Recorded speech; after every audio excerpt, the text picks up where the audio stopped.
Someone else being early. Good Hi. morning. Good morning. It's often Europeans who are early, or people who are not Americans, shall we say. There's a cultural The thing East. going on here. It's not It always is. true. Not always true, but I live at the East Coast, but I'm fully European. Hi, everyone. okay. Hi, folks. Andre. Oh, Hello, Mike. Hello, Jens.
You super folks ready to talk about all your stuff? Yulia, you are muted. Yeah, thanks. Okay. Yeah, for sure we're ready. Yeah, that's why we're also here. Also early. That's all good. Good. No, it's excellent. Yeah. I thought you probably would be. I just checking. That's good. Looking forward to it. Thank you. At OSS Japan, I'm going to be mentioning Web3 specifically in my talk about confidential computing, and that's partly because you guys have joined, and partly because I'm seeing other discussions as well, and so I'm hoping that you've got some good insights that I can put into my talk for OSS Japan. I'm sure you will. Yeah, and there are a lot of talks are happening in Web3 regarding TE, and I recently we even met some team, and they said that, for example, in Web3, TE is a more familiar term than confidential computing, while it seems like in Web2, potentially, confidential computing may seems also to be more common. So it's really also a tricky thing to look at. Yeah. Well, if you ever talk to anyone and they mention either of those terms, please do tell them about the Confidential Computing Consortium. Always happy to have a conversation with folks. So that was good.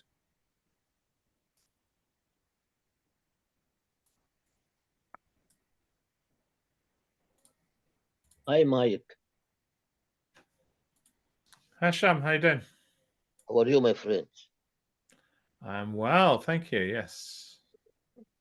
I say that I had to be up at before 4:30 this morning to take one of my kids to the airport for a holiday. So I came back and had a sleep. So that helped. Good for you. We have to take the other one into college. Sorry? Yeah, we have to take care of our kids. That's a problem. Even when they grow up, they still rely on us. Yeah, well, she's 19, so it's she's at university, so she'll be going back there after she comes back from holiday. So just a few days in Portugal. Very nice. Oh, good, Portugal. Oh, Lisbon. No, Porto. Porto. Oh, yeah. That's very nice. Lisbon is beautiful. And of course, there's lots of port wine to drink in Porto as well, and all the Douro wine as well. So I think she'll have a nice time. Exactly. We have many people on the call. Yes, we're getting a nice set of people. This is good. We like that. 19 so far. Yep. 20 now. Wow. Confidential. Lots of the usual suspects, but some new people as well, which is good to see. Yeah, we've got good numbers getting off the bat here. Yeah. Should be a good meeting. Yeah, we've got some good topics. That's certainly the case.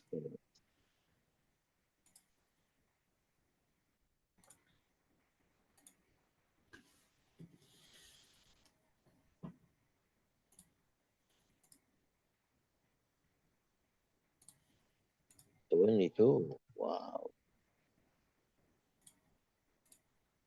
23. It's where all the cool kids hang out on a Wednesday. Why wouldn't you be?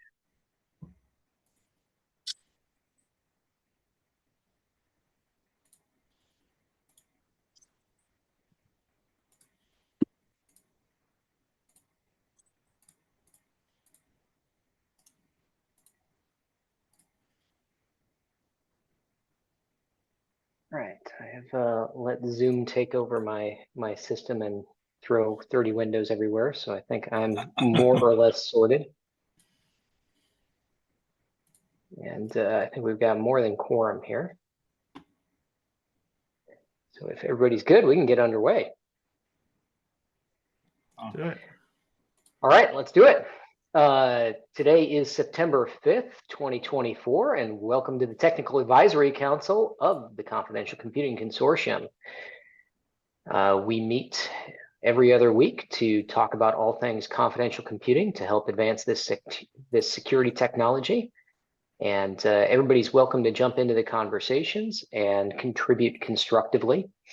In a few slides, we'll invite people who haven't had a chance to introduce themselves before to get acquainted with the rest of the community here.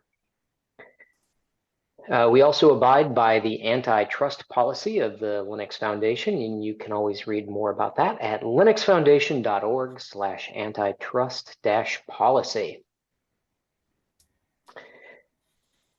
Pretty meaty agenda for today. Mike has been collecting a variety of issues that kind of relate to terminology and gaps and things that we've defined. And that tends to be one of our main roles in the TAC is making sure that we've got good common definitions that help people understand and adopt the technology. So we're going to talk about some potential new scope for us there. And then we have a super tech talk from one of our newer members, the Super Protocol.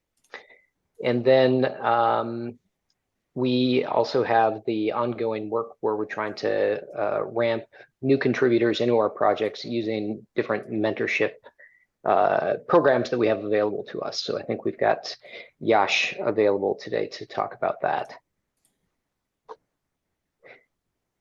Was anybody expecting any other topics?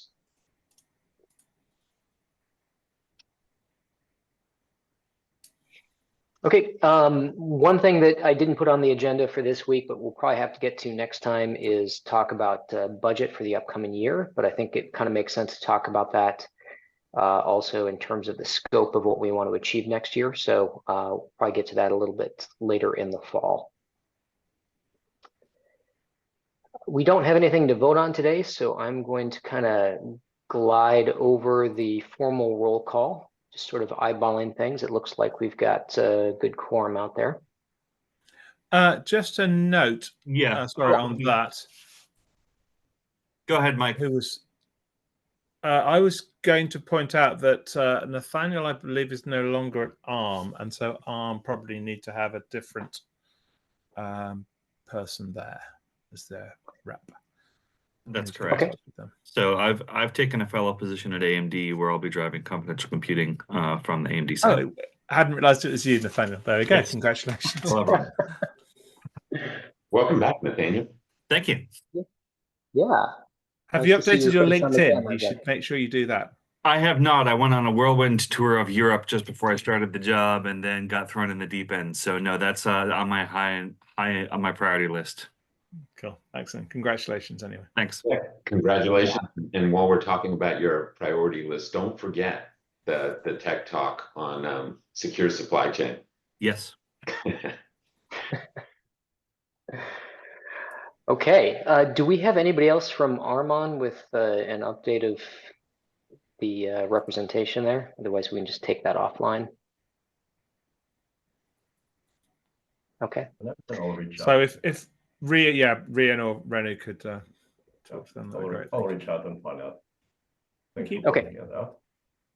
Great. And then from an AMD perspective, are you taking a representation role there for the CCC, or is that still between David and Harold? David is on the call. I'll let him speak to that. Yeah, we're still trying to figure that out. Okay. We'll keep you updated. All right. Well, the more the merrier. No harm if all three of you are on the call. Okay. Well, with that new news squared away, I'd like to invite anybody who hasn't had a chance to introduce themselves to the community before to pop off of mute and let us know where you're coming from, how you like to be addressed, and what your interest is in confidential computing. Hello, everyone. I'll just take a moment to introduce myself. Myself, Renu, and I have been with Linux Foundation for the last 3 days. I'm new to the organization, and prior to the Linux Foundation, I have worked with Red Hat for quite a good amount of time, that is 7.5 years. Then I relocated to UK, and I was looking for a new opportunity. Prior to Linux Foundation, I have worked with IdeaGen, and yeah, thank you everyone for the warm welcome here, then the support which I am receiving. So this is my very first time when I am attending a TAC meeting. So definitely I'll be learning a lot from this meeting today. Thank you. Well, welcome to the CCC, and I'm glad we're your first landing point on joining the Linux Foundation. It's great to have you joining the team here. Thank you.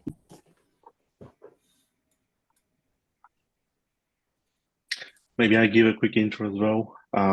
Everyone, my name is Vladimir Haltekov. I work at Frontier X. We joined CCC last week, and yeah, happy to be here. My background is in AI, machine learning, and now cybersecurity, and yeah, really excited about this space. Well, we're glad to have your company joining as well as you joining. Thank you.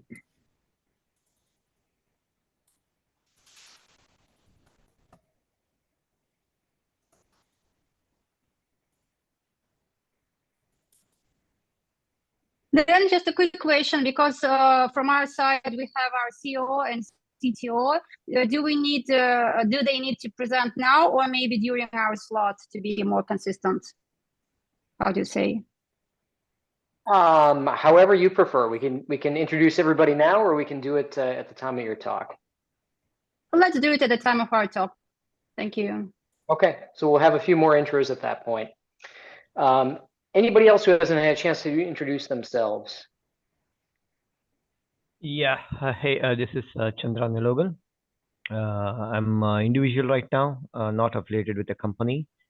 And my interest in confidential computers, I've been following I've been working on data at rest technologies, supply chain security, attestation technologies, PCIe link encryption, and associated technology, SPDM, many things like that.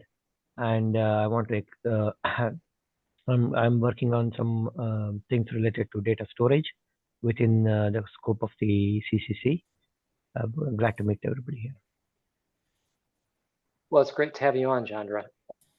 And I don't know if you're familiar, but we have a SPDM project in the CCC, and so you're welcome to get involved with that if that sounds aligned with your interests. Yeah, that'll be good. Thank you. Okay, maybe find you a link for that as we go on. Drop that in the chat. Okay, well, if anybody else wants to introduce themselves later, feel free to always pop off of mute and introduce yourself. I'm going to go ahead and move along with the agenda. Last time we had a tech talk from an AI project called the Open Platform for Enterprise AI. There's interest in that project for adopting confidential computing. They're under the LF AI and data part of the Linux Foundation. So some nice Linux Foundation, the Linux Foundation collaboration we could do there. We've got the Tech Talk split out from that. Thanks to Rian for doing that. So if you want to catch that separately, that's on the YouTube links that we've got on the playlists. And then Mingshen updated us on the tech goals that he's pursuing for the remainder of the year. And then we had sort of a double feature with Pandora, with the Pandora talk for a second tech talk, and that talked about symbolic validation of SGX. And there was some good discussion on that and a follow-up with a sort of loosely related project that does time of check, time of use filtering for SGX enclaves. So again, all that's captured in the minutes, and you can watch any of the recordings on our YouTube channel. We don't have any new announcements today, so these are things from the last couple of meetings that we've had up. The mini summit that's going to be co-located along with the Open Source Summit and the Linux Plumbers Conference. All that agenda is set now. So for those of you who will be there in person, we're looking forward to hearing back from you. I know David had mentioned that he'll be at Plumbers or plan to be at Plumbers. Rian? I'm going to speak at KubeCon, but so keep going, and I'll speak up when we get to KubeCon. May I just suggest that we briefly share the agenda for the mini summit so people are aware, and if they haven't decided whether to come or not, they can have a look. I'm just putting a link in the chat so people can have a look at it themselves. There's hopefully some very good topics there. Thanks, Mike. Yeah, just go right ahead, Rian. I didn't really have much more to say other than reminding people that we've got those 3 sort of overlapping conferences in the same place coming up here very shortly. Right, and then about KubeCon, as most of you already know, we're going to have a booth at KubeCon, which will be staffed by myself and Sol, and we're inviting all our projects, all our members to participate, to make use of the space. I'll be sending out the email today, inviting everybody to take part in the conversation about how we're going to manage that. And Sol will be driving the relationship there to make sure that everybody gets coverage at KubeCon. Yeah, and I would add, this is a great opportunity, particularly for startups who are going to be attending either just the expo or the whole conference to have booth space. We tend to have a monitor up so that you can show demos, you can hand out your materials, and represent yourselves and the CCC, larger and smaller companies. And I believe we also have some discount codes for attendees as well. So it's a great opportunity to be there, be visible, and it's certainly one of the benefits of being a member of the CCC is that you get free space at these things. It's part of the money you pay, or even if you don't pay as a startup, of course, for the membership. So make the most of it. And I expect to be there as well. So I hope to meet lots of people there too. Yeah, and it's it's a limited space for a lot of interest. So the way that I think we'll be trying to prioritize that are the open source projects that we have under the CCC umbrella, because we're first and foremost about the open source projects. And then we've got sort of peer open source projects like the Confidential Containers project that aren't underneath the CCC umbrella, but heavily use confidential computing. And then go from there into member stuff. Yeah. One quick note. I'm so sorry. I'm sick, but if you can hear me, we're good. Yeah. Sorry to hear that. It's all good. KubeCon, right? It's a very big conference, and yeah, for me at least, the developer engagement is essential, right? This is where you see massive rows of posters. This is where the developers and the technical leads are coming, and we're trying to explain to them exactly how you integrate confidential computing. So it's a really, really good engagement there, but this is also, right, tens of thousands of people on the conference floor. So I need to hear back from everyone by the end of September. Let me know if you're going to have a presence there. And this includes, are you specifically going to have demos at your boothing stations? And then in order to make sure that people go from a 20,000 person conference to a confidential computing conference, we're going to hand them a piece of paper and an email that tells them exactly where to go when, so that they can have a CCC experience at KubeCon. So if you can help me to design that, we've got a good thing going. So I will be sending out an email, making sure that we've got all the information we need on KubeCon, but also get that back to me in 2 weeks so we can really have a good event. The last note on that is it's a good place to consider in the future, maybe having a co-located place for CCC. So I think it's a good time to like go and consider that there. So yeah, that's it. Great, thanks for that. Yeah, I was lucky enough to get to attend the KubeCon in Paris earlier this year, and it is quite the show. It's huge. So oh yeah, and the US one tends to be even bigger, so it's going to be crazy, but good. Great. Actually, I'm kind of curious if we go back to the first set of conferences that we have listed there with the mini summit that we're having adjacent to Plumbers and the open source summit. If people can use the raise hands reaction in Teams, I'm just kind of curious from our community about how many people are going to be at that.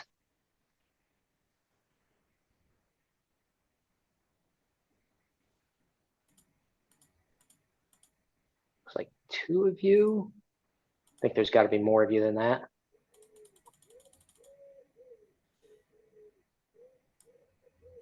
Hard to use Teams in Zoom.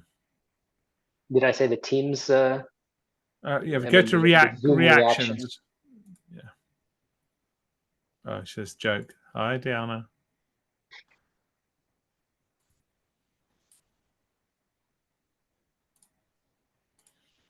Well, whoever's going to be there, looking forward to seeing you. I don't know how many attendees we're expecting at this point, but hopefully lots. Okay. All right, well, let's go ahead and clip on forward with the agenda. Before I flip to the slide, Mike has stirred the bee's nest with his paper on attestation business models. So I think that's elicited a lot of conversation about things that we maybe have underdefined or maybe we haven't defined at all, and a few other things. So we're going to talk about these subjects less in the sense of let's solve them during this meeting and more in the sense of scoping for ourselves, which of these things do we want to take on and commit to completing during the rest of the calendar year, or potentially headed into 2025. So let's kind of think about this from prioritization and scoping rather than solving things in the moment here. Yeah, I would be astonished if we managed to get a decision on any single one of these things. So just a bit of background. So first of all, thank you to everyone who is engaged with the business models, the attestation business models doc. It turned out to be a lot bigger than I expected as a topic, and also to have stirred up a number of questions on the technical side, which I didn't realize we hadn't dealt with as much as maybe we needed to have done. And this is exactly what the CCC is about, and exactly what the CCC TAC particularly has done a brilliant job over the last 4.5 years, which is defining the things around CC that we need to define. And so some of the questions that came up were these. And what I'm trying to do here is say, do we agree as the TAC that these are topics that we want to address? And, is there anything major I've missed? So I'll go through them briefly. If you look at previous minutes, you'll find a link to the initial document. I'm not planning to do any more document on that, any more work on that document as it stands on the technical side, because I think we've teased out what needs to happen. I'll probably make another document on the sort of business side, but let's go through some of these. So the first question is, do we need to be specific when we're talking about attestation, that we're talking about remote attestation? And I think the answer to this is yes, for a variety of reasons. Firstly, attestation is a word that's used in a number of different ways in the industry. And it's specifically remote attestation that we tend to care about for confidential computing. And when we're talking about attestation verification services, my initial thought had been that, you know, these are typically going to be just for confidential computing, but it turns out that's really not the case.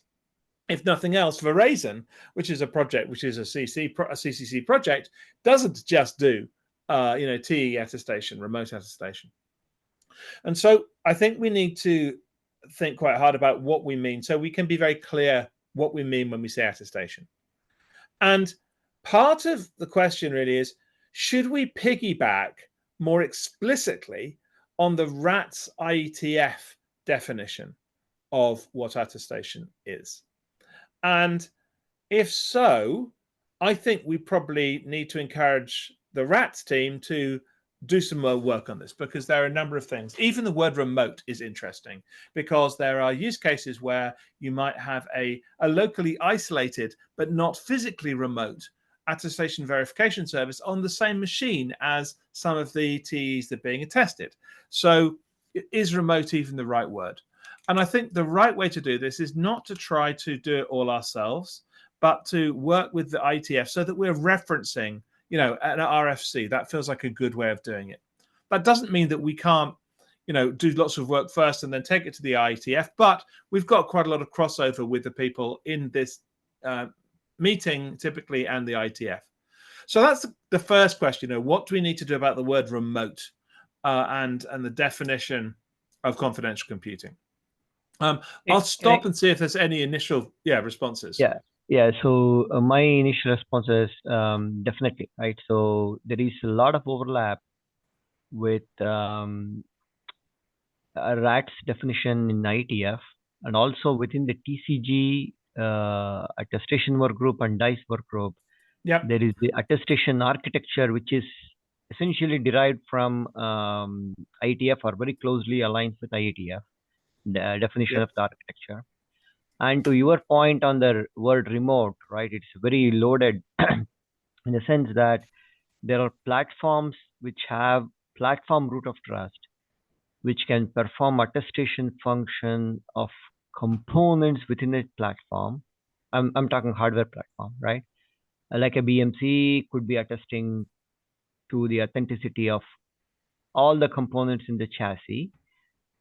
And you have remote attestation services where they, you know, theoretically the BMC could act as a lead attester, providing consolidated attestation status, or even attestation artifacts could be provided, and then a remote service could perform additional or a higher level attestation and can provide like a, you know, the verifier owner type role where the policy is propagated down.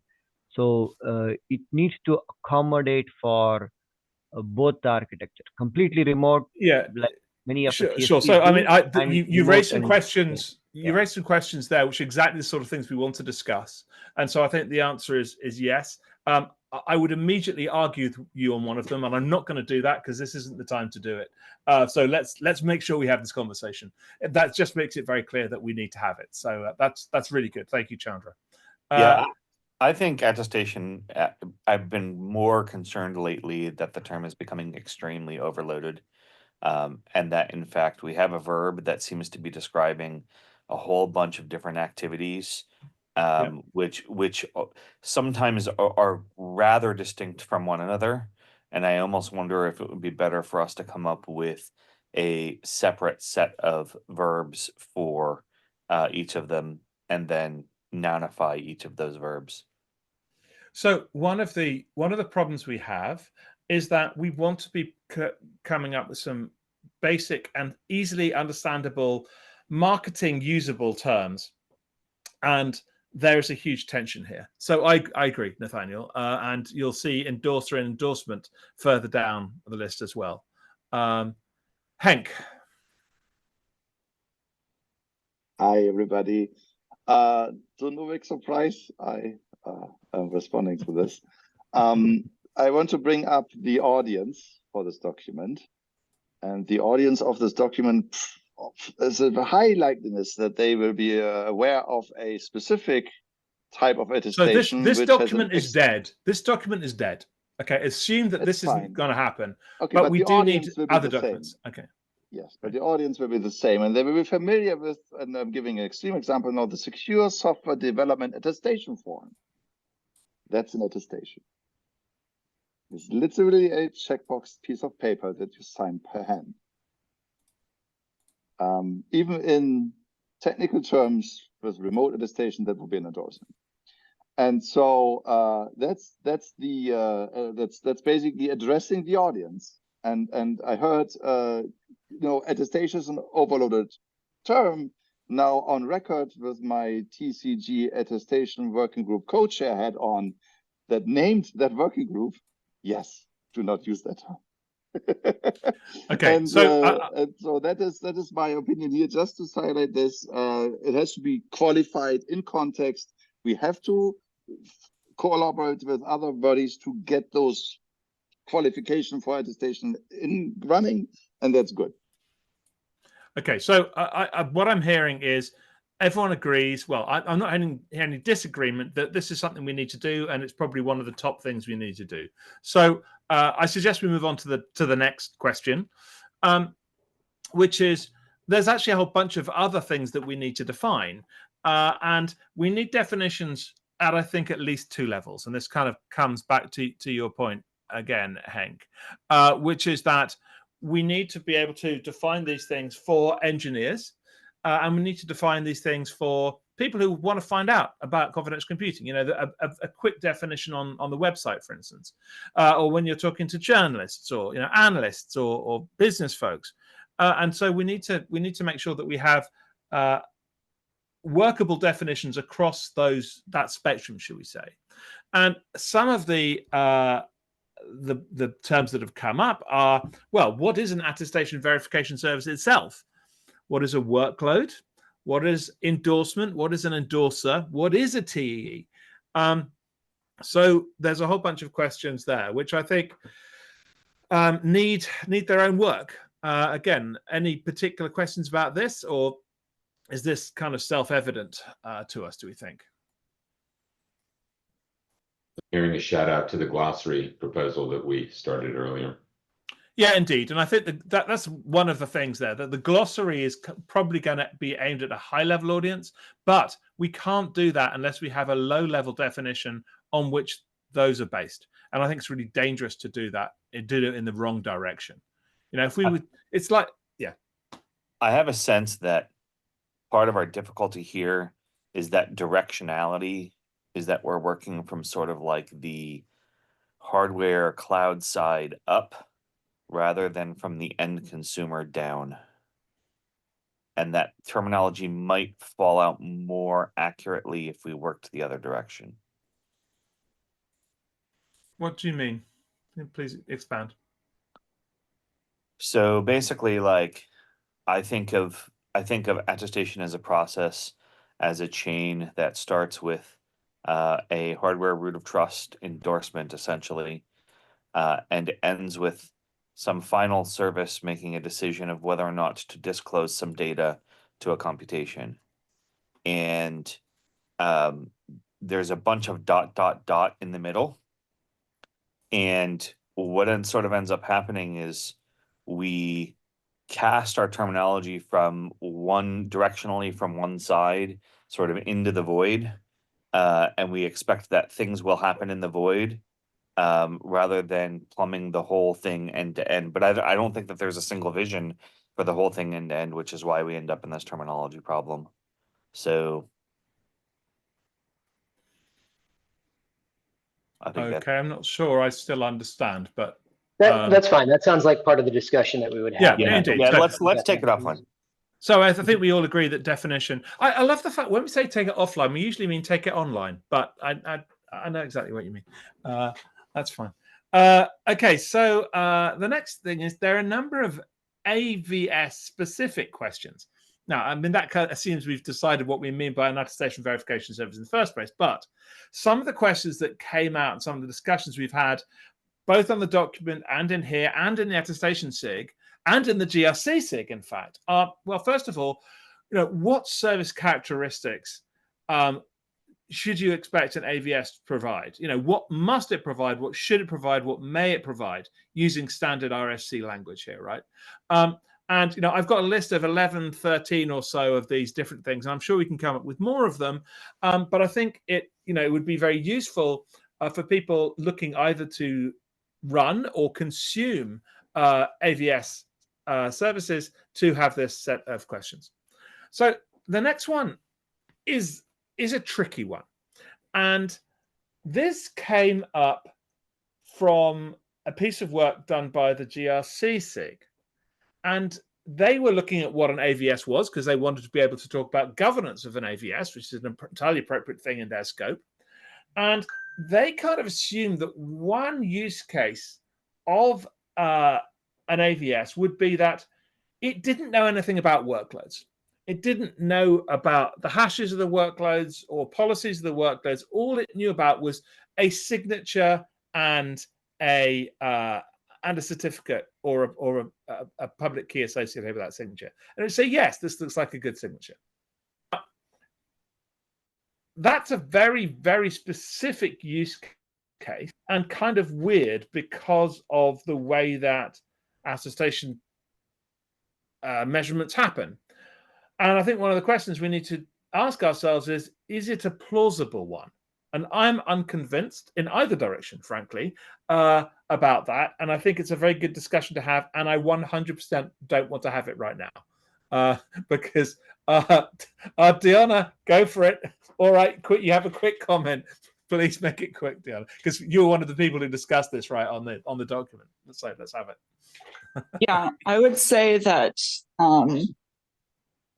for users that I know, they're looking for using confidential computing for zero trust applications, and in zero trust, identity is the big thing.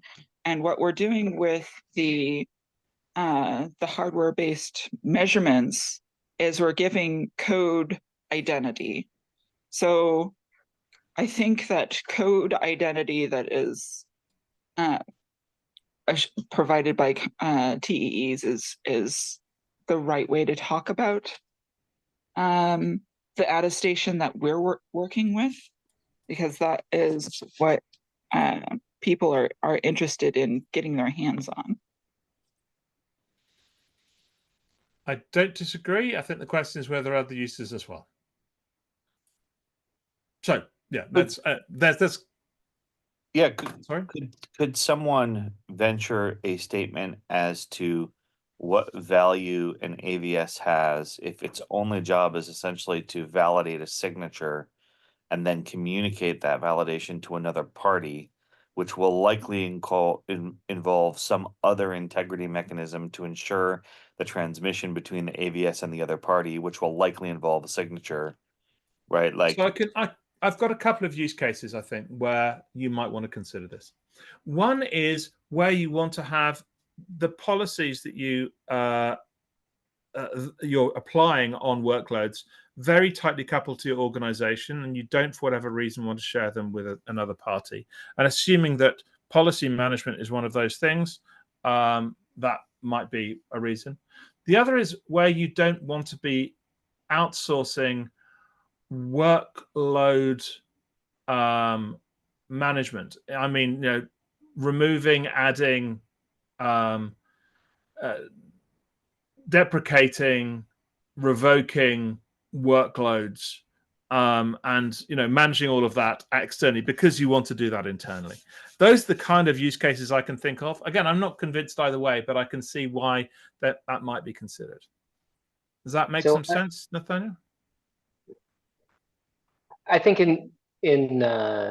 for keeping on track here, rather than delving further into that specific problem, okay, I feel like this AVS specific thing, we maybe already have a work stream on that because we have the document that has created this question. So except I'd that like I want to delete that document and restart. But yeah, okay, let's move on anyway. Unless Hank, you have your hand up. Is there a very specific comment you want to quickly make, and then we can move on? Just quick and specific. So if you're just a signature checker, you're not a full AVS. You're just distributing the AVS functions. That's it. That is an entirely arguable point, and I like it. Let's move on. So the next one is what types of policies might be relevant to an AVS to manage, and then a whole bunch of other questions about how can an AVS prove that it should be trusted, or if you want to use a different type of language, would be my preferred, is what evidence should a relying party accept to establish a trust relationship to an AVS? Is it that the key is backed by an HSM?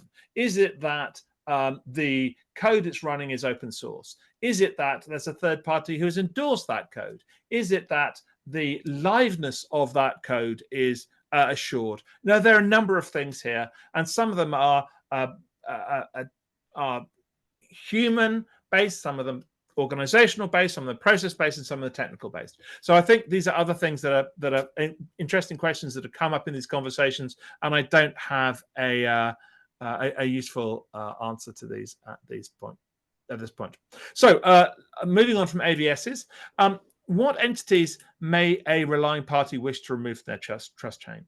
So one of the things we've talked about a lot over the past years is that a typical use case for using confidential computing is that you want to run some stuff on a cloud provider and you don't 100% trust that cloud provider. Or more specifically, you don't trust the operator of the computing platform. But there are other use cases where actually there's other trust relationships that you are more worried about. So let's think about if you're running a Kubernetes cluster, for instance. It may be that the Kubernetes admins are more of a worry to you than the people actually operating the hardware. And so, maybe they're the people you need to worry about. Maybe it's the network admins. Maybe it's the storage admins. Maybe it's the database admins. And I think there's a number of things there, a number of different trust relationships, and they're worthy of discussion. So that's why that's in there. And the last one is a personal bugbear. I'm going to put my hand up and take blame for this one. So when we were coming up with the terminology document, which I think is a fantastic document, it's the white paper, we decided we needed a definition of what confidential container was. And I proposed what later became, after a bit of tweaking, the basic definition, which is a confidential container is a single container instance running in a TE, hardware-based TE. And that is maybe 20% of what people out there in the real world call confidential containers, including the COCO confidential container project, which actually makes the unit of TE-ness, which is a terrible phrase, the unit of isolation, should we say, the pod. And so even if we try to keep that term, we owe it to the industry using this stuff to come up with a couple of definitions for what that unit of isolation is. Is it a pod? Is it a cluster? Is it a container? And what do we call those things? We need a language to discover these things, discuss these things. And this isn't quite an attestation AVS question, except to the extent that that is what you're going to be testing, of course. And it's about TCB and all those sorts of things. So that's kind of my final point. Dan, I'll let you decide how you want to run with these and whether you want to take any more questions or if you want to move on. Yeah, I want to try to structure this into some chunks of work. And you kind of hit the last two things together. So I just want to kind of tease them back apart, because I would like to kind of put my thumb on the scale a little bit for this entities question. That's the second to last bullet there. One of the selling points for confidential computing for some people has been, I can remove the CSP from my trust boundary. Over time, I've heard from people who work in CSPs that they don't really want to be perceived as needing to be taken out of a trust boundary. They want to be seen as a trusted entity, but they want to show that they have better isolated groups of actors. And so that it's not that you're trusting everybody within Acme Cloud in order to preserve the security of your workload, but you are trusting a smaller subset, or there's some certain policies that you would need to have two colluding actors within the cloud that would be required to compromise the workload. The reason that I'd like to sorry, just the reason that I'd like to put my thumb on the scale to do some work on this one is I don't think that we have a pre-existing document that talks about actors. And I just want to say I hate that, because it shouldn't be about actors, it should be about technology. And the point of the technological isolation at the hardware level is that you're not talking about actors, you're talking about the technology. And therefore, unless you can prove complete business separation, I don't believe that's good enough in many use cases. Now, I get that as a CSP, as a hyperscaler, that would be a view, but I've taken for a long time the view that that's not sufficient, and that's why we need the hardware side. But sorry, you didn't want to talk about this stuff in detail, and I'm bad, so I'll stop now.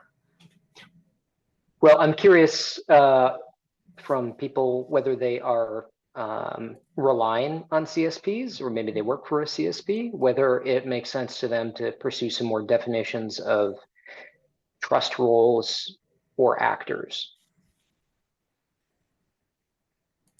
We certainly have an interest, a very biased interest in trying to pitch that the smaller we can shrink the group of actors that have access to customers' workloads, the smaller the TCB is. I'm making this up as I go, but what you said resonated with me as well, Dan. I think you can think in terms of a technological TCB, and I'm making this up. Please don't throw rocks, Mike. You can also think of terms like human TCB. How many humans? It's not a TCB. It's not computing base if it's got humans in it. Next. First computers were humans. Manu. I think the goal is to take the humans out of the chain of trust completely. And then if authority needs to be delegated to some specific humans to carry out some specific tasks, that chain of delegation should itself be cryptographically enforced. So I think we should not have trusted actors within the system, within the boundary. We should have them outside the boundary, and then have a chain of authority that is itself delegated cryptographically. So I wouldn't want some unknown person within the cloud service provider doing things. If I want somebody within the cloud service provider doing things for me, I should be able to delegate authority to them, but in a way that is itself cryptographically verifiable. That's at least our perspective in our company. Thanks. Sal? Yeah, the way that I've been thinking about this is I don't think really of the actors in it, but I do really think of this as what we are doing in this case is often taking the concentric circles of least privilege that you need in secure architecture. And we are putting a hardware stop that allows us to have we've got for the first time an attested guarantee that the level of privilege is controlled, right? I like that perspective, and I think that zero trust, least privilege, concentric circle, do let me know if that's wrong, because that's my conception of this. I think that's a useful way of looking at it, and we should certainly add that to the conversation. Yeah. Okay, well, that's some good discussion. So I think maybe what maybe Mike and I can do outside of the meeting is break these into maybe 3-ish work products or work groups, and then we can break these into some separate groups, and then what we can do is we can come back with some working group proposals about how we move forward with these, and we can get volunteers into those working groups and get time scheduled into either some separate meeting slots, fully offline work, or TAC meeting time to pursue these. Catherine? So I have a meta question here. So we already have an attestation working group at SIG. So I assume this will be, different from that one. So can someone describe the kind of the key distinction between these two SIGs? So I think that some of these things sit possibly quite strongly in the attestation group if they want them, like AVS specific stuff. The remote maybe as well. Some things we can have some conversation here and some in the attestation SIG and some in a separate thing. So given how many people on this call, I think, care about this, having, maybe half an hour, on a regular basis on some of these topics feels like it might make sense if Dan is happy to use, a quarter of our time on that. That might be one way of doing it. Particularly as people have this time booked, and so it's it's a decent chance to be able to use it. But I think Dan and I need to talk these options through and see what people reckon. I think that's a really good point, though, Catherine. That where possible, we should make use of the existing structure that we've got with that SIG. Yep. I think they often. I think that they might actually appreciate a request from the TAC with, here's a problem that we'd like you to solve, instead of needing to kind of fish around for what their next activity is. So I think we should leverage them as much as possible here. Great, thank you. I have another suggestion about how to approach this area. I think this is a very complicated area. So maybe we could start with questions sort of similar to like a CUJ, like critical user journeys, like as kind of similar to what I think Nathan maybe suggested, like we go top down from a customer standpoint. Here are the things I want. And then with that, we can then drive the technical discussion. Because when you start with technical, then you would go typically into more of the implementation kind of discussions, which is, maybe not the best way to approach this. So, a more of a customer perspective, maybe is a better way to start. Like here, as a customer, I want this, right? Just a suggestion. Mm-hmm. And I think it works for some of these things, but I worry about it for others. So yeah, we can absolutely have that discussion. And it certainly needs to be one of the major perspectives, and we don't always have that. Yep. And I see Mike had actually thought through, we do have stakeholders across not just the attestation SIG, but some of the other working groups and external entities to the CCC as well. So clearly a lot of things to discuss, and the way to move forward is usually to try to make things as concrete of a problem statement as possible and set some deadlines for us to produce something. So we'll look to get that shaped up probably for the next meeting. Thank you, everyone, for your time. The TAC has done brilliant work in these sorts of areas before, and I really look forward to working with us all on this. So thank you.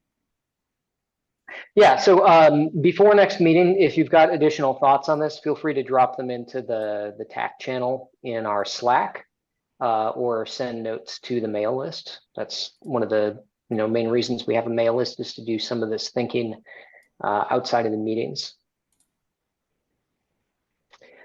And with that, it's time to get on to our tech talk for the day. We've got Andre joining us from Super Protocol, and I will let the team at Super Protocol introduce themselves. Hello, everyone. Andre is sharing our presentation. Andre, please. Yeah,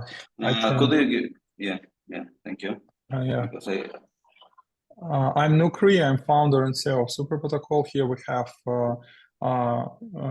Yulia. She's operational director. Andrei, he's our CTO, and Alex, our chief product. Don't hesitate if you have any questions. Please feel free to ask. First of all, a few words about just a few seconds about a brief introduction why we are developing Super Protocol. Our team experience includes we are early adopters of confidential computing, starting from TPM, Intel first version of SGX. With confidential computing spans projects involving large brands, collaboration. First of all, we are oriented to serve collaborations between companies, first of all, like Disney, Pearson, 20th Century Fox, and other media publishers, intellectual property owners, and digital marketing, where companies need to collaborate with each other, but at the same time to prevent leakages, risks of, and cannibalization of business, and so on, so on. In all our projects, we have seen significant growth in the number of collaborations between companies for mutual benefits. The new AI hype has further fueled interest in partnerships and cooperation between many companies. Imagine what we see today. We are analyzing requests coming in Super Protocol. Imagine multiple AI agents, applications, and the data interaction companies who are driving the network economy, ecosystems, collaborations. How do we make that happen? Who verifies that the confidential computing code is correct? Do we trust someone? I mean, global cloud. Who decides who gets connected to the network and who doesn't? Who sets the rules, restrictions, pricing for this collaboration, interactions, and so on? This is exactly why we have created Super Protocol for non-deterministic collaborations. When any project, any partnership, any collaboration is realistic and could be developed for common digital purposes, common business purposes. This is why we developed Super. And Andrei, please go ahead. Hello, everyone. I'm Andrei Pogoreltsov, CTO at Super Protocol. A few words about myself. I'm a student leader with over 20 years of experience in cryptography, high-load applications, confidential computing, and architecture design. I worked on various projects as a developer, leader, architect, and CTO, specializing on secure and decentralized solutions. Currently, I live in Israel. Today, I'd like to cover 3 main points. First, I'll give you an overview of Super Protocol. This will give you a general understanding of what is it and how it works. Next, I'll dive into a specific scenario involving running AI agents. And finally, I'll highlight the key features of our protocol. These are the crucial aspects that set up apart and make our solution unique. And please feel free to ask questions at any point during the presentation. So, in technical sense, Super Protocol is a confidential and self-sovereign platform that consists of 2 main layers: blockchain, marketplace, and processing. On the blockchain level, we use Polygon blockchain and deploy smart contracts to automate and orchestrate the execution of orders, of offers, and so on within our marketplace. At the execution level, we employ a distributed architecture supported by a network of independent hardware providers from various locations, including clouds and location centers. This combination of our software and independent hardware creates a decentralized and confidential environment. This environment includes our key components, such as trusted loader that ensures integrity control and secure transfer of secrets. I will talk more about these components and their functionalities later today. Now, regarding confidential computing setup, Each confidential virtual machine is deployed using Intel TDX or AMD CV and NVIDIA H100 in confidential mode. This is a Kubernetes inside the virtual machine to manage all workloads. So now let's look at the scenario for running AI agents.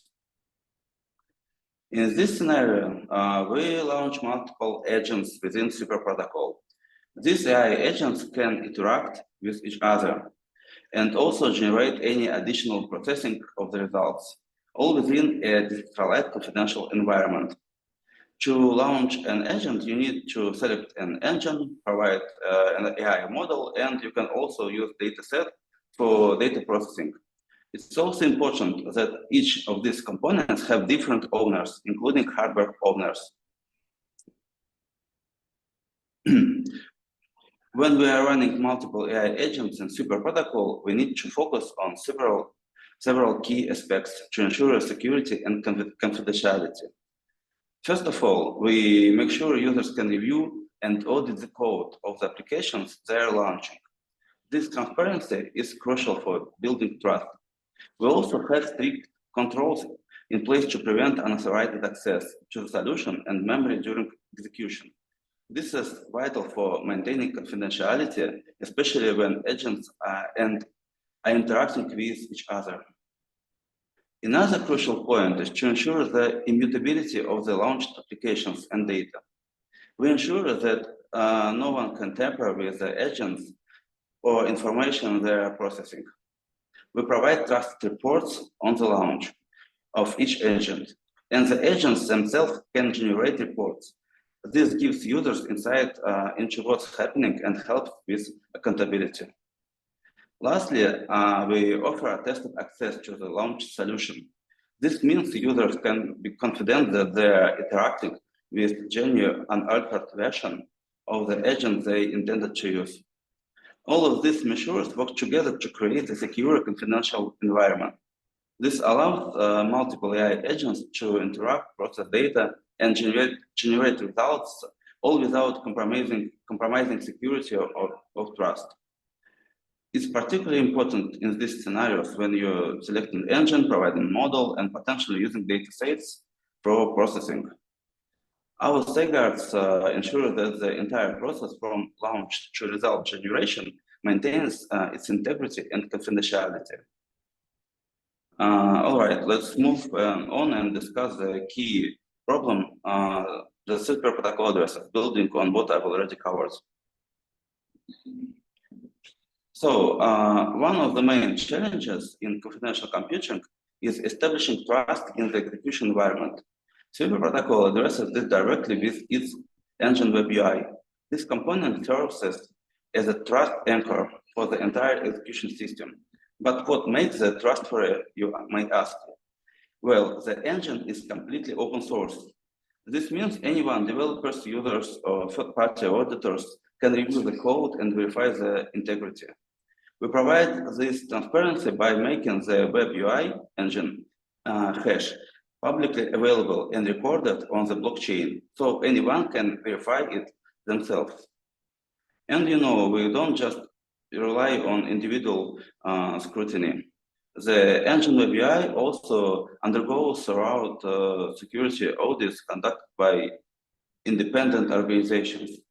These audits, combined with our ongoing internal reviews, provide multiple layers of verification. Now, once we've established trust in engine web UI, we need to ensure that this trust extends throughout to the execution process.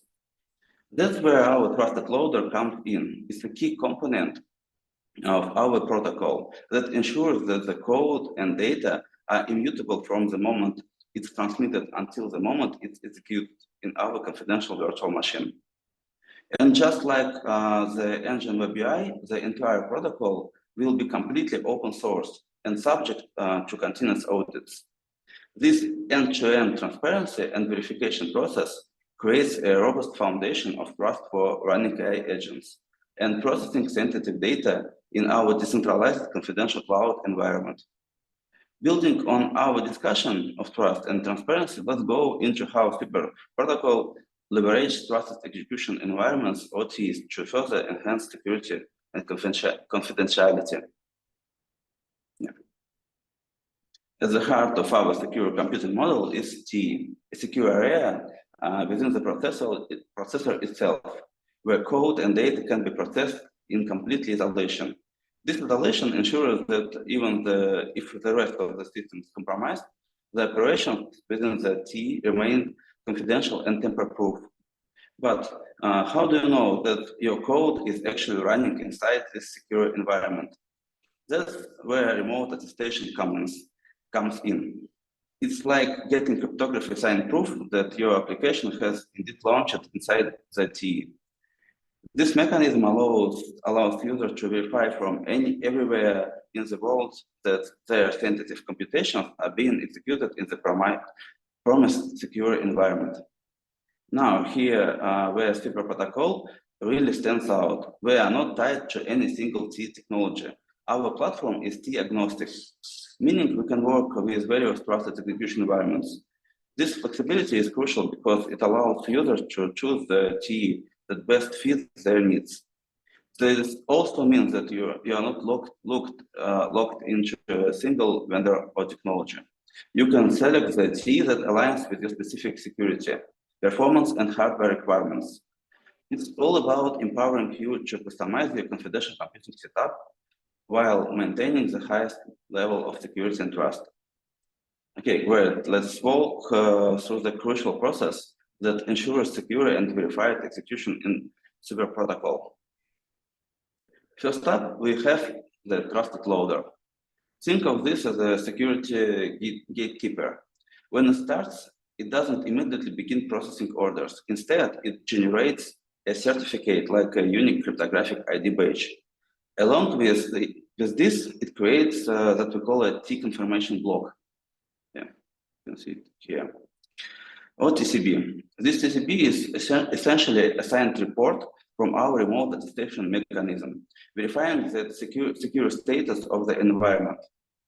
Now, let's say you are the owner of some sensitive data or confidential solution or applications.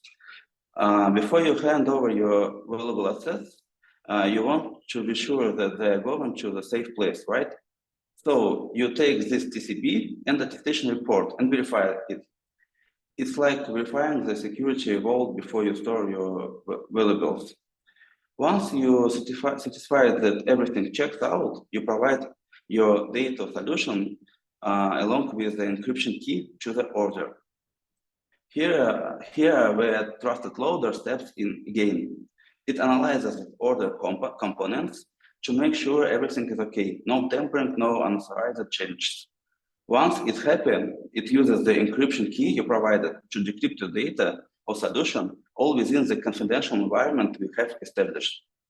Only after everything is verified, decrypted, and secured, trusted loader passes the order to the Kubernetes for execution.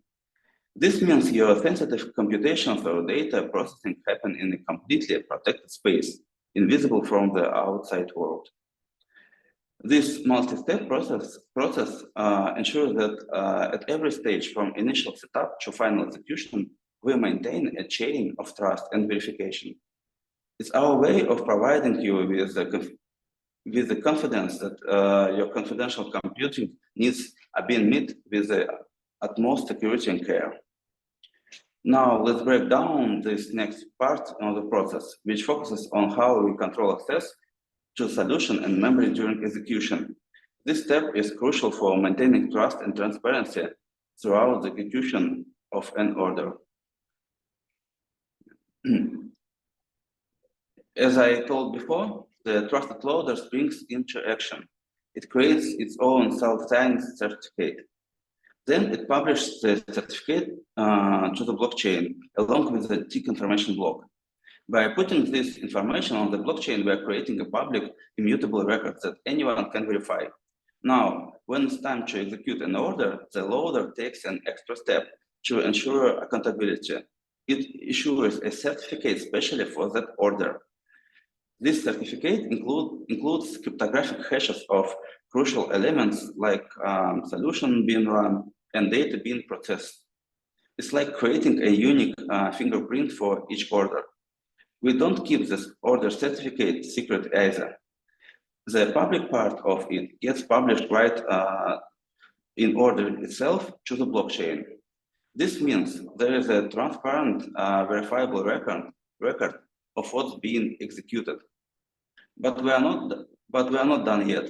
Once all this groundwork is laid, the application running inside a secure environment can generate its own reports. These reports aren't just standalone documents. They are based on the certificate chain that starts with loader, and loader certificate is included in the TE report with remote attestation. This whole process creates a continuous chain of trust and verification. From the moment the loader starts up, through the execution of each order to the final report generated by applications, there are clear cryptographically verifiable trail.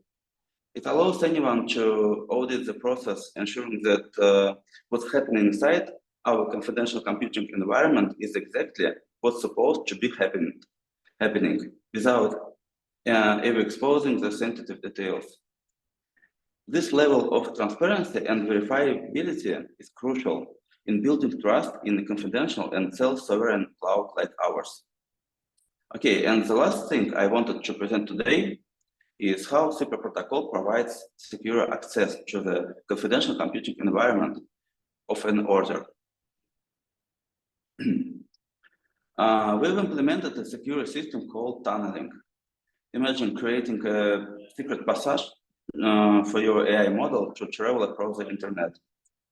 This tunnel ensures that your sensitive information remains secure and hidden from unauthorized access, and it travels between you and our secure environment. Here, how it works in Super Protocol. We have two main components, the tunnel server and tunnel client. The tunnel server is like the public face of our system. It has a public IP address and can be accessed from the internet using HTTPS. You can interact with it through the web browser or via an API if you're integrating it with other services. Behind this public facade, we have the tunnel client. This is where the real work happens. It runs the web server that processes your request, but it's shielded from direct internet access by tunnel server. This system adds an extra layer of protection against potential attacks. Additionally, this system is designed for scalability. For example, you can run multiple tunnel clients and servers, and they will communicate with each other. The most important thing is that both of the tunnel server and client run in a trusted execution environment on their respective machines, and they mutually attest to each other's integrity.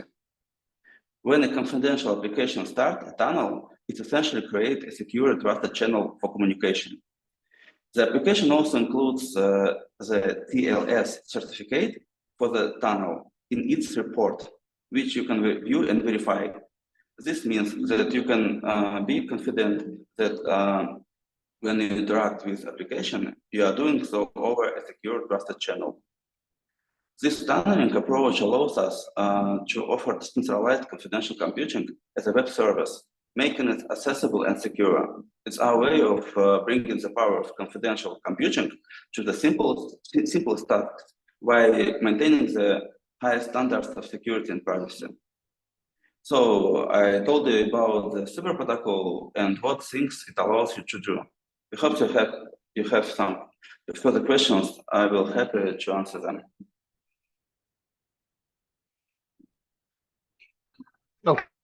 Okay, thanks for the talk, Andre. While other people are kind of pondering their questions, if you go back a slide, you showed workload and having, I guess, sort of a hash of the workload. In what we were talking about in the previous topic, the very definition of what a workload is something that we think we might want to explore within the TAC. In your case, what defines a workload? In our case, the workload consists two elements. Yeah, you have solution, its application or Docker image, which is encrypted. Yeah, and also we have input data. And our trusted loader component first checks integrity, because, for example, also we have restrictions here for running, because data owners, for example, can restrict number of solutions or applications which can use this data. And trusted loader checks this everything here. And then also trusted loader decrypts data in solution and create Kubernetes container code. Yeah, it creates container inside code and run it. So in our system now, workloads is a Docker image plus input data. So does it include an entire pod or just an image, a single container image? No, it's just a single container right now, but we are going to enhance it, yeah, of course. And we are going to use also virtual machine in future. Allow to run virtual machines. Yeah. Okay, thank you. And also there is a very important thing in this diagram here, that we divide access to the encrypted solution and key to the encrypted solution, and only trusted loader can decrypt this key and use this key to decrypt solution or data, yeah, input data, yeah. I'm curious, you say that you can check the whole environment hash and run the solution. And I recall from an earlier slide that you said that you store reference values for the hashes in a blockchain someplace. And that sounds good. I'm wondering how, and that your code is open source. So this is great. We've got open source code and a published hash of what a correct build looks like.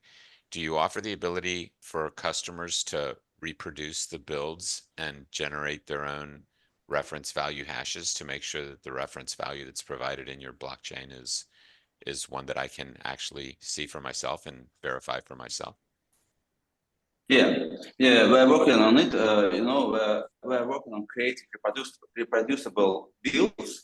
Yeah, we have some maybe problems yet, but we're closer to the end of this work. And our GitHub action will create this build of virtual machine, and everybody can check hashes inside, because we are based on rootfs system with hashes of every components, and everybody can check and reproduce this build using our GitHub action and our open source code. So but Super Protocol is a very big system, yeah, and it's not enough only to allow users to check it, open source code. Also, we are going to make lots of audits of our code of some external organizations, yeah, or universities, yeah. So what I think is interesting about all of this is the kind of confluence of a number of different technologies here and approaches. One is the kind of Web3 thing where you get to compose what's running and it's not centralized. You get to choose what bits are running, and then using the blockchain both for the, but also for the to record what's actually being run, and then using the Kubernetes world, sort of CNCF type world, and then using confidential computing. And I think it's really interesting to see all of these things coming together. And that's the sort of thing I plan to talk about in Japan as well. But I'm really pleased to have Super Protocol joining the city, to show a different way of thinking about all of these things together. So congratulations, and thank you very much indeed, Andre, for a really interesting conversation. So many different architectural bits and pieces. As you say, it's very complex, right?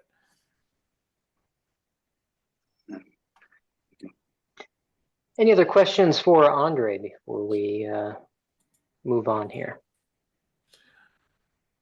So, and of course, the slides will all be available as part of the recording. But are you happy to make the slides available as a separate deck, Andre, or would you just happy to have them prefer to have them in the recording? We can rephrase that a little bit differently. So typically, presenters will send their slides to Rian after the meeting, and then we include those in the minutes. We will send. Yeah, of Thank course, you. we'll set everything here. Okay, sorry that wasn't clear. Thank you, Dan, for using And my if you mangled need English. any explanation, you can ask other questions here. We will answer them. Yeah. Thank you. Well, I recall from earlier talks like Diana's, the difficulty of actually reaching reproducible builds. I kind of feel like this is an area that comes up regularly. We rely on hashes to identify software. We do that pretty freely, but we don't necessarily as a community have a good way to have somebody else verify that identity by having reproducible builds. So I feel like this is an open space for a project within the CCC. Well, so we've been talking about finding academic overlaps as well. There may be some interesting academic work that we could tap into or encourage people to do, frankly. A good master's thesis piece of work, maybe. Yeah, and Fritz might be watching this on recording. I know he wasn't able to join us today, but he's looking at providing that connection with academia. So maybe just a thought to pull out for Fritz there. Nathaniel commenting in chat there that reproducible builds are very, very hard. I wondered whether he was going to comment that after our time at Profian. Always seems like an easy thing to do till you go to do it. Yeah. Okay, well, thanks again for the talk today. Happy to have Super Protocol in the family of companies here at the CCC. And as you continue to work on that open source code, keep in mind that we can have it in community governance if that works out for you guys. So to be specific about the words there, what Dan, I think, is saying is that the Confidential Computer Consortium is always happy to welcome projects, open source projects, and have them as part of the community if it makes sense to do so. So please let us know if that would be an interesting conversation. All right, thanks. So moving along, our last topic for today is to talk about mentorships. Yash has been shouldering this along with Sal during most of the year and Rian as well. So I will turn things over to Yash to talk about how we're doing there. Actually, all credit for the last 2 months goes to Sal and Rian. They have been excellent while I have dropped the ball on this. So I will be picking it back up, but the update for mentoring is that the progress has been slow since June, since we met in San Francisco for the Confidential Computing Summit. So Sal created an issue on each of the 10 existing CCC projects to let them know that we are ready to accept project ideas. 8 of them haven't replied. Gramin replied with the commitment concerns that we have known all along, that the existing maintainers have priorities from their respective employers, and in their free time they're actually mentoring either interns or university students as opposed to CCC mentees. So they closed the issue saying that they have time commitment issues, and the other 8 haven't replied. The good news is that the Certified Framework project and Verizon are going to submit a project proposal. So again, thank you, Sal, for leading that. I think Thomas is going to submit a proposal this week or next week, and they are even willing to submit multiple ones. So that's a topic that Sal wanted to bring up. So I'll pass it over to Sal before going back to the last point. Yeah, actually, that is just a question. It's a Linux Foundation question. I don't know. Can a project take on more than one mentee at a time? Sure. Yes. I think that I'm happy to answer that on behalf of the Linux Foundation. We essentially have more budget than we're spending for bringing people into the community. The limitation has always been what Yash just pointed out, that the maintainers of projects tend to be fully subscribed. So getting them to spend additional time mentoring new contributors is difficult. Just a question on that. Is that more than one mentee on one set piece of work, or more than one mentee on more than one piece of work or one project? I can think speak to all of the above.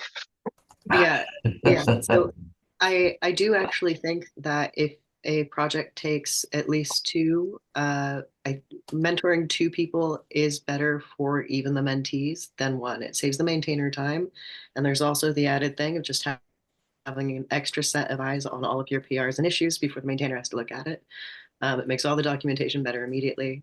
So I like this idea of doing tandem mentees. I think it's a good one. I'll just find out about the administration behind. We might have to register two different projects with the same mentor. So you can have two mentees being receiving stipends separately. So I'll get about the admin detail, but we'll work it out. That's great.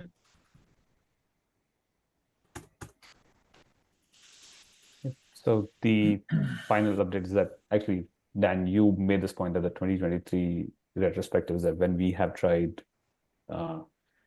getting mentees in the past, it was always the 12-week commitment from the mentors that was a blocker, and it seems like we're stuck there again. So from now till the end of the year, the action item for me is to follow up on the open issues that Sal has opened, resend my email with the project leads list, and then the projects that joined this year. So I let Verti, kind of Coconut, SUSM, nudging them to submit ideas. I do know that the Coconut SUSM project was interested when I spoke to them back in June. I just haven't followed up. So I'll reach out to these projects again, and we'll see if we can get a couple more ideas, because my goal was to get 2, and we already have 2 in the process, but it'd be great if we had 4, right? So why not? So as well as sending things to the list, reaching out individually probably makes sense, and Rian can give you because sometimes you just get better responses. So worth a go. And also updating the docs. So the docs still, so the GitHub page for mentoring still mentions a 12-week plan starting in June, July. And I think we agreed to do more of a rolling thing as project ideas come in, but the docs don't reflect that. So I'll make sure that the docs or the mentoring page on GitHub is updated. Cool. That's everything. Back to you. Okay. Well, I think, let me just go back to these slides momentarily. There we go. Let's go look and see what we have coming up as the last item for us here. So next week, those of you who will be at Linux Plumbers probably won't be here. But I think I only saw, or OSS, North America, or not North America, EU. This is in Vienna, right? But we do have. In fact, yeah. So given that is actually dead in the middle of our the afternoon, which is the mini summit on the 19th, do we want to consider whether that makes sense? Sal or Rian, do you remember whether we're going to be live streaming that? I don't think we are we? So I suppose if there are not that many people, maybe it's still okay. So, Rian? Mini Summit will not be live streamed, it will be recorded. Recorded, good, yes. Okay, so it's probably okay then. Sorry, Dan. Okay. So I think we only saw 2 or 3 hands go up of people in this meeting that will be there. So I think we would go ahead and continue having the meeting scheduled, our TAC meeting scheduled for the same time, and kind of go from there. What we've got on the agenda is 2 tech talks. We don't have any project topics or TAC goal topics right now to discuss at that meeting. Based on what we were just going through earlier with the discussions about how we get to some new terminology definitions, maybe we'll pick up some of that time, though. Mike, you're, I guess, going to be I'm not going to be available. Yeah, sorry. I'm speaking at etc. Yeah. Okay. So maybe we hash that out over the coming week. Maybe there's something that we can still do without you present. And then headed into October, the agenda gets a little bit thin, which is probably good, meaning that we can accommodate some of these topics that we want to get the definitions built for. Cool. Any other closing thoughts from anybody? Dan, so on the October 3rd, again, following up on the email, I can cover a topic around data storage and confidential. Okay. Yeah. Why don't you send a note, or we'll pick it up on Slack, and then we can understand what that topic is. Okay. One last quick thing, if we can jump back to the mentorship page. We have these. Oh, we had a slide for that. I should have had that up while Yash was speaking. Sorry about that. Yeah, so I think something that I want us to sort of highlight and maybe to consider talking about at the next TAC, I actually think this this Grammene discussion that we're having around mentorship is really important. So they've actually taken the effort of proposing other things that they would really like to do and engage with around security. They've proposed something that to me sounds a lot like, minus the word bug bash. So they would like to do like a security focused sprint. I think, so I would love for people to sort of either look directly at that issue or sort of within your technical teams. Can we do something better than the very CNCF style OpenSSF badges, right? We can do that as a standard, but we have a very different security posture. And I think that we can communicate that better. We can communicate our best practices and the reasoning for them. So that's really sort of my call to action here. I'm gonna reach out to these maintainers and say, all right, let's do a bug bash style work, a little bit more focused on metrics that work for our maintainers. And as we bring those together, what can we do to sort of create a standard security posture around CCC for our group? So that's a lot to think about. And so I'd love for us to maybe approach that on the next call. Okay. Yeah, I kind of wonder about even just taking some TAC time for each project, and maybe we allocate 30 minutes here and there to go into one of the projects and look at open issues and kind of see if we can squash some bugs during our joint time. I love that. Yeah, love that. great. We need to find ways to get them more involved and engaged, and I think that's a great idea. Yeah, our maintainers, I think, would love to see their issues and PRs closed for them more. So You think? Yeah.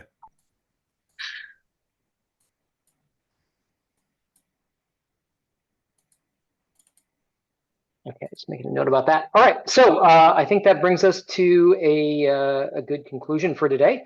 Thanks everybody for joining and your interactions, and let's keep collaborating over the mail list and Slack until we speak again in about 2 weeks. Thanks a lot. Have a good one, Thank folks. you. Thank you. Thanks everyone, and thanks to Super Protocol for a great presentation. Absolutely, yeah. Yeah, thank you. Thank you.